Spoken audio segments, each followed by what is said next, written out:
Bon, aujourd'hui, qu'est-ce qu'on a?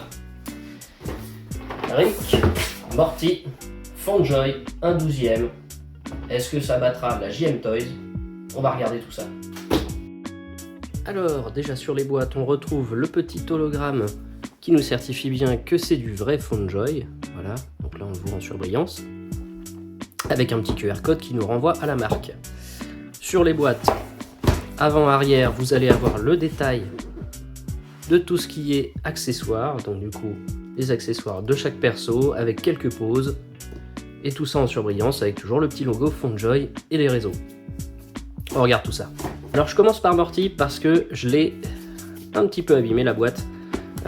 Donc bon, après c'est pas grave, les boîtes, honnêtement, sur ces figurines là qu'on va garder, c'est pas forcément l'essentiel de les garder. Alors quand on ouvre la boîte, on va avoir déjà un cover à l'arrière, mais qui en plus nous montre un petit portail. Et on aura la même chose chez Rick. Donc ça c'est cool, parce que si on veut garder la boîte derrière pour faire un espèce de portail, on peut, mais on l'a aussi en accessoire, en transparence, et ça c'est top. Ensuite on va avoir deux compartiments, donc un avec toutes les têtes de Morty, ainsi que son casque et sa chevelure, qu'on peut changer. Et puis là le petit espace, ça c'est pour le stand avec son nom et la petite tige. Ici on va retrouver du coup la figurine avec ses accessoires. Donc on va avoir plusieurs mains, évidemment les petites mains doigts d'honneur, paix entre les mondes, et puis après des accessoires, des mains qui nous permettront de tenir le pistoportail, et des mains qui vont nous permettre de tenir les armes, le petit tambourin, les boîtes aussi évidemment, et toutes ces petites capsules qui vont aller se mettre sur ce casque. Donc voilà pour Morty. En ce qui concerne Rick, j'ai fait un peu plus attention à la boîte, donc on a quelque chose qui est un tout petit peu moins abîmé. On retrouve aussi les deux étages, on retrouve aussi l'arrière de la boîte qui peut se retirer pour faire un portail et un deuxième portail. Au niveau des deux étages, pareil, on va retrouver ici le stand avec le nom de Rick qui était juste là. On va avoir une nouveauté, c'est cette partie-là. Donc en fait c'est un buste qu'on peut changer pour avoir soit le Rick avec une posture droite, puisque ça c'est du souple, hein. Donc c'est pas du soft boot, c'est un caoutchouc qui est très souple, qui nous permettra d'avoir des articulations qui tiennent, hein, honnêtement. Ou alors celle-ci qui est déjà dans le mouvement. Donc voilà, moi j'ai préféré mettre celle-ci.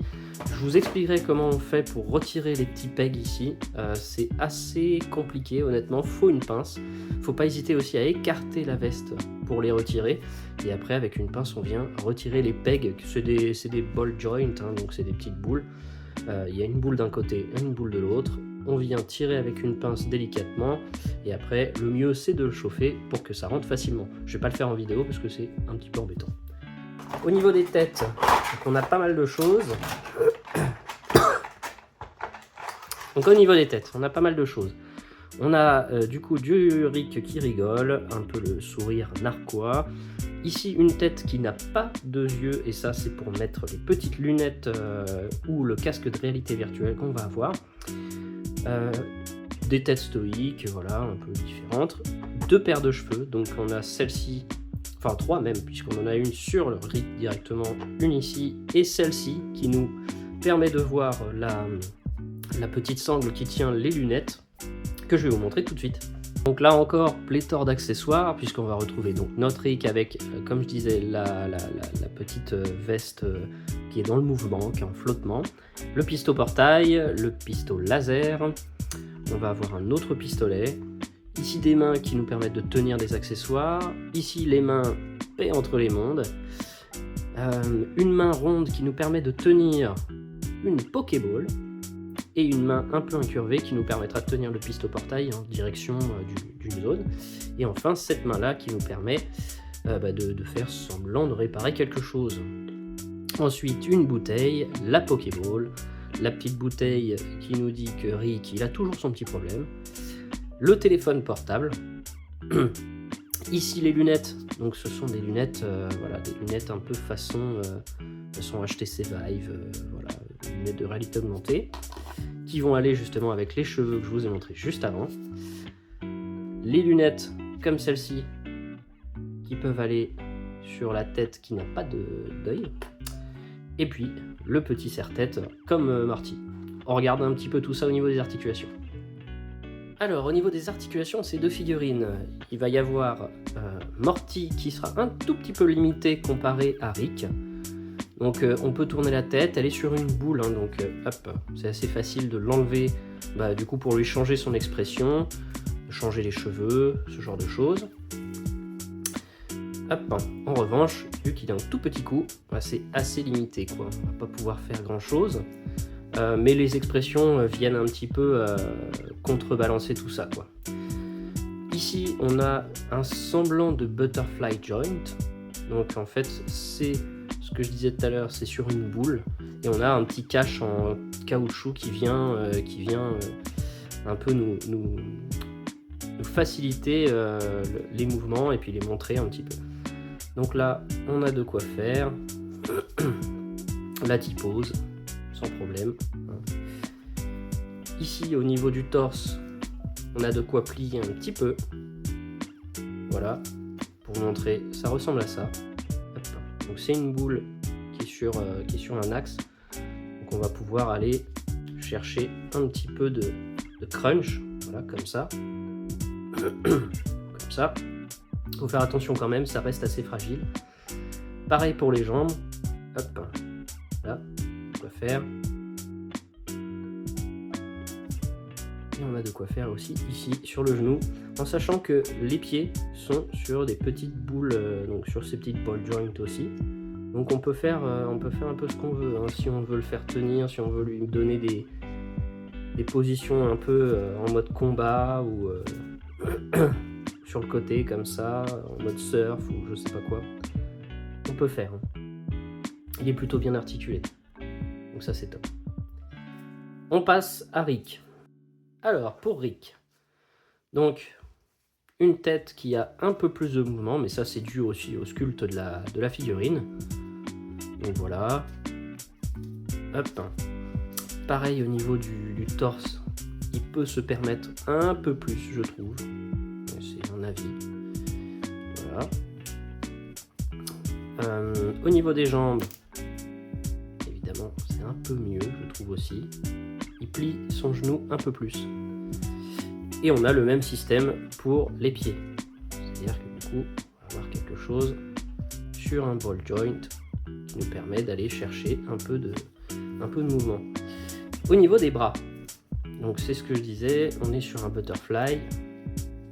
Donc on peut lui faire une pose un peu dynamique comme ça. Tac. Voilà. Sans problème. Et évidemment, ils tiennent très très bien tout seul debout. Donc ça c'est plutôt cool parce que la tête est quand même assez grosse. On est sur des personnages qui sont un peu disproportionnés. Donc voilà. Mais elles tiennent assez bien tout seul. Alors faut quand même un petit peu s'amuser avec pour voir tout ça.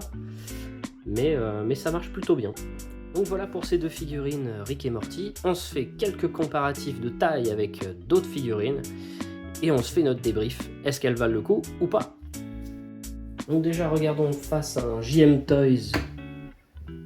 Donc du coup le Captain America de chez JM Toys. Regardons par rapport au meilleur Batman de 2025, même au sein de Two Toys, on n'est pas d'accord. Face à Woody de chez Revoltech, et évidemment le shérif Jesse. Hop. Ah Par rapport à Monsieur Deadpool de chez Mesco, par rapport à Mando, donc là l'édition chromée évidemment de chez Mafex, par rapport à deux Stormtroopers du premier ordre, pour voir un petit peu ce que ça pourrait donner justement s'ils étaient encadrés. C'est plutôt pas mal. Et enfin par rapport au JM Toys qui avait été présenté et qui est sorti il y a quelques mois. Là, il n'y a pas photo hein, entre le sculpte de celui-ci, qui est vraiment accurate à, je veux dire, à 99% au dessin animé, et celui-ci où en fait c'est juste le corps d'un JM Toys classique avec une teinte de peau qui n'est pas du tout en plus la bonne, et puis des mains gantées alors que Rick n'a pas du tout des mains gantées, en tout cas pas tout le temps. Bah là au moins on a quelque chose qui vous montre à quel point une figurine peut, pour plus ou moins le même prix, puisque ça on l'a payé dans les 37 €, ça doit valoir maintenant 50 €. Vous voyez, il y a un écart de prix de 10 €, mais par contre le rendu final n'est pas du tout le même. Bon, on s'en doutait, elles ont tué le game. En un 12e, honnêtement, ce sera le meilleur achat. JM Toys avec le soft good et tout ça, ça peut être sympa, mais c'est quand même moins accurate au dessin animé. Elles vont dans tous les univers, donc c'est hyper intéressant à prendre en photo, en vidéo, en stop motion même, ça peut être intéressant.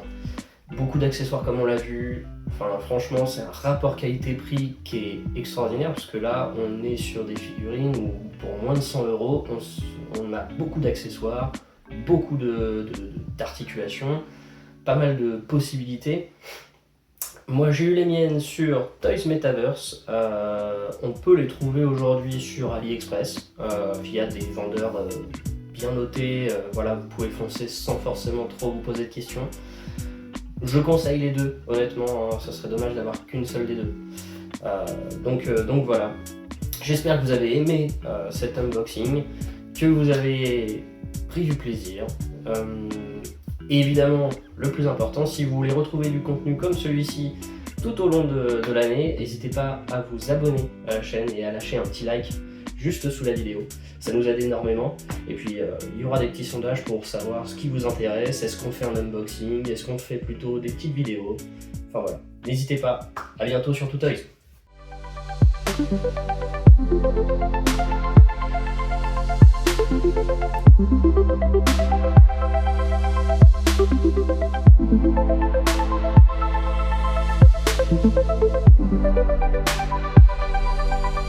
Thank you.